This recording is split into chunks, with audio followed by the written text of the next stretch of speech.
അസ്സലാമു അലൈക്കും വറഹ്മത്തുള്ളാഹി വബറകാതുഹു. രൂപം അനുസരിച്ചിട്ട് വ്യാഖ്യാനങ്ങൾ അങ്ങനെ മാറിക്കൊണ്ടിരിക്കും കേട്ടോ. അത് എന്തിൻ്റെ വിഷയത്തിലാണെങ്കിലും രൂപം മാറുന്നതനുസരിച്ചിട്ട്, നിറം മാറുന്നതനുസരിച്ചിട്ട്, സ്ഥലങ്ങൾ മാറുന്നതനുസരിച്ചിട്ട് വ്യാഖ്യാനങ്ങൾ അങ്ങനെ മാറിക്കൊണ്ടിരിക്കും.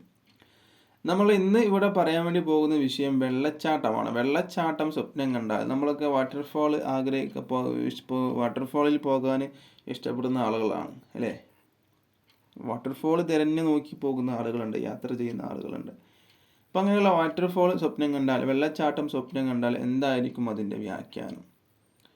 നമ്മൾ ചിലപ്പോൾ അത് വല്ല കാര്യമായിട്ടൊന്നും എടുക്കൂല അങ്ങനെ സ്വപ്നം കണ്ടാൽ. പക്ഷെ എല്ലാ സ്വപ്നങ്ങൾക്കും അതിൻ്റേതായ വ്യാഖ്യാനങ്ങളുണ്ട്. പക്ഷേ എല്ലാ വ്യാഖ്യാനങ്ങളും അതുപോലെ നടന്നു കൊള്ളണം എന്നുമില്ല.